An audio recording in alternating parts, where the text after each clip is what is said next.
or the not. Hello and welcome to another video tour. Before I start showing you my new build, I thought I'd just have a little look at the old lighthouse, which you can see now has a effect. The light is going round it, switching on and off. Quick look inside the lighthouse tower. As you can see, it's very basic. There's a bunch of detector rails and a minecart going around in perpetual motion. Once the cart passes over the detector rails, it sends a signal to the lamps, which lights up 2 rows. To get the bottom rows lit up, I had to put a dot of redstone underneath the 4 corners, and that passes a signal down. It doesn't pass a signal down to the bottom middle lamp. It's just one lamp that I couldn't light up. So I've replaced those with gold blocks and, well, tough. But yeah, this is pure basic stupidity. It's a really neat trick, and I'm glad somebody pointed it out to me. But yeah, I didn't come up with it, no. It's a nice workaround, and I've got it running my lighthouse lights, so lovely. But yeah, there's no big massive redstone in here, no switches or timers or pistons. It's yeah, the bare minimum, and I'm very grateful for it. But the main thing I want to show you today is my Galleon. This is the big build that I was talking about during the lighthouse video that extends off that pathway that ended abruptly. It now leads to a large dock and a ship. So let's get down there and have a look at that. Yeah, this took a long time. Mainly the planning stages. I did all my planning offline in a creative mode, just so I could get the the shape and the materials and how I want it all to look and how big it was, so I could get all that down. And then once I'd done that, I recreated it here. As you can see, it's quite huge. In the last video, in the lighthouse video, you'll have noted that I was a bit worried about it stretching over into other people's builds. Well, that's no longer an issue anymore, because between then and now, the whole island got relocated, and I'm now surrounded by miles and miles of sea, which is lovely. There's no encroaching neighbours, so I don't need to worry about casting a... Oh, you can't see it. A vast shadow. Oops. Ambles. A vast shadow on somebody's... Oh, there it is. Yes, you can just make it out. Over somebody's house and leaving it monster infested. Anyway, let's go in. Up the gangplank. Onto the deck. It's multi-level, so let's first have a run up the top. So much wood needed for this build. As you can see, it's mainly wood, except for the bits that aren't. I calculated it to be over 13,000, sorry, planks of wood. It was a lot of stairs.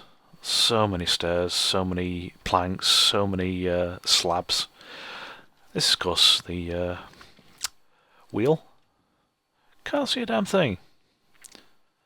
I do not know how ships of that time worked. I'm sure there's some fanatics shouting at the video now. This is how they worked, you idiots! Yeah, I don't know. I guess I'm not going to even guess. I'll just make an idiot of myself.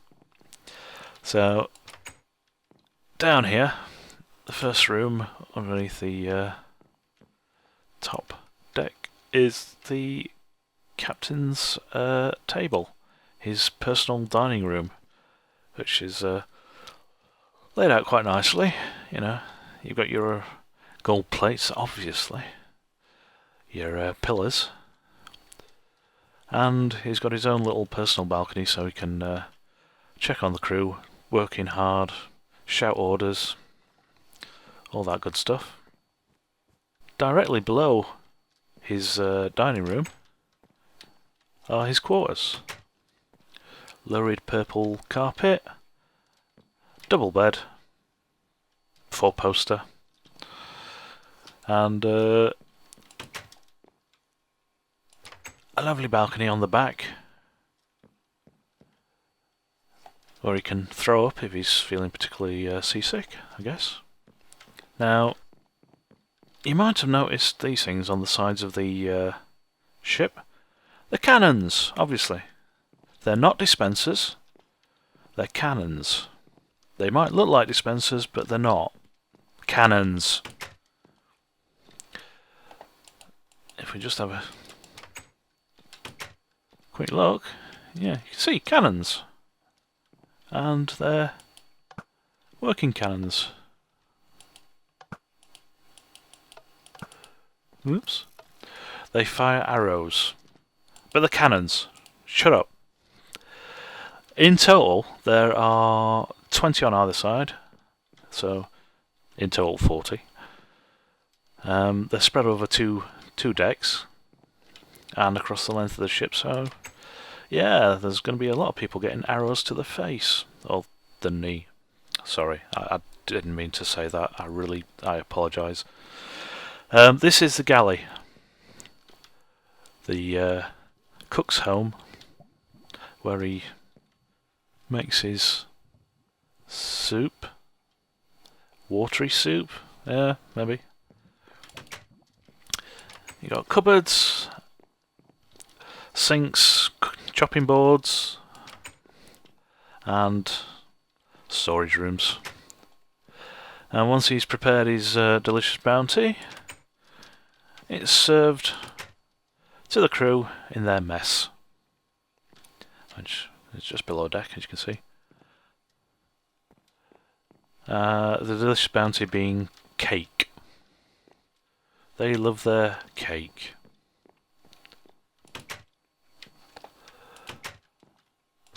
Again, on the second level down, this is where the majority of the cannons are. Cannons, remember?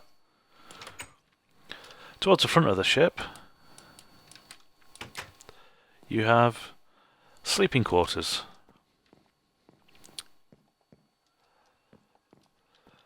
And below deck, right at the bottom of the ship,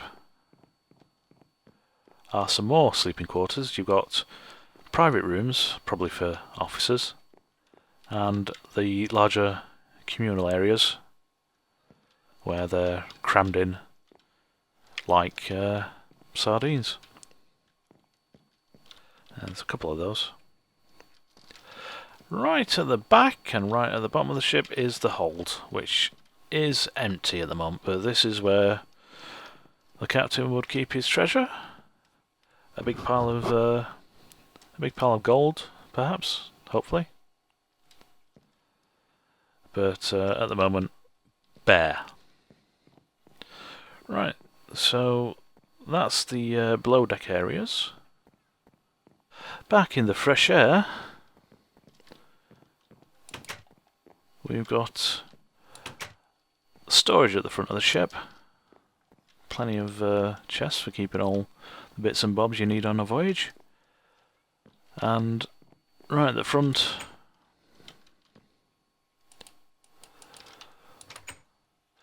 well, I guess this is where you carry out your Titanic reenactments or whatever. King of the World and all that shit. And finally, crow's nests, which surprisingly at the top of the mass. I thought about putting them below deck, but it seemed like a bad idea. Bit of a climb, but here we are, with a great view of everything in Cuckoo Land 2.